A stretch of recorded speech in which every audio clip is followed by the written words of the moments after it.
Hello, praise the Lord. தேவனுக்கு மகிமை உண்டாவதாக. இந்த நாளிலும் கூட நாம் அடிமைத்தனத்தை குறித்து பார்க்க இருக்கிறோம். இப்பொழுது காணப்படுகிறதான இஸ்ரவேல் தேசத்தில் உள்ள இஸ்ரவேலர்களை குறித்தும் யூதர்களை குறித்தும் நாம் அதிகமாக கேள்விப்பட்டிருக்கிறோம். யூதர்கள் நிறைய சாதனைகளை பண்ணியிருக்கிறார்கள், நிறைய கண்டுபிடித்திருக்கிறார்கள். அவர்களுடைய சாதனையை பீட் பண்ண இன்னும் யாரும் முன்வரவில்லை. எத்தனை தேசம் எதிர்த்தாலும் இஸ்ரவேல் தேசத்தை ஒன்றுமே செய்ய முடியவில்லை. ஏனென்றால் அவர்கள் தேவனால் ஆசீர்வதிக்கப்பட்டவர்கள். தேவனை ஏற்றுக்கொண்ட நாமும் ஆவிக்குரிய இஸ்ரவேலர்களாக இருக்கிறோம். நாமும் ஆசீர்வதிக்கப்பட்டவர்கள்.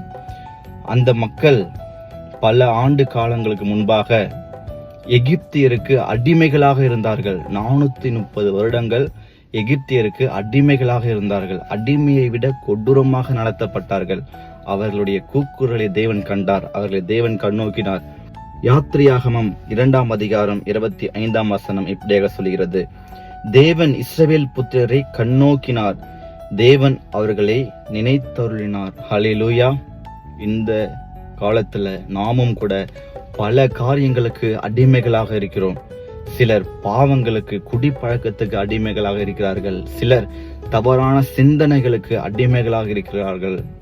இன்னும் பல காரியங்களுக்கு நாம் அடிமைகளாகவே காணப்படுகிறோம். தேவன் உங்களை பார்த்து சொல்றாரு. 6ஆம் அதிகாரம் 7ஆம் வசனம் இப்படியாக சொல்லுகிறது: உங்களை எனக்கு ஜனங்களாக சேர்த்து கொண்டு உங்களுக்கு தேவனாயிருப்பேன். உங்கள் மேல் எகிப்தியர் சுமத்தின சுமைகளை நீக்கி உங்களை விடுவிக்கிற உங்கள் தேவனாகிய கர்த்தர் நான் என்று அறிவீர்கள். ஹல்லேலூயா. தேவன் நம்முடைய சுமைகளை நீக்குகிறவராயிருக்கிறார். நமக்கு நிறைய சுமைகள் இருக்கிறது.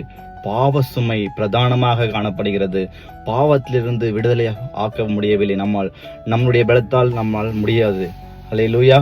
தேவன் நம்மை விடுதலையாக்குகிறவர். அப்போது நாம் நினைத்துக் கொள்வோம், உங்கள் தேவனாகிய கர்த்தர் நான் என்று அறிவீர்கள். ஹல்லேலூயா. எனவே நம்முடைய அடிமைத்தனத்திலிருந்து தேவன் மாத்திரமே நம்மை மீட்க முடியும், நம்மை காப்பாற்ற முடியும்.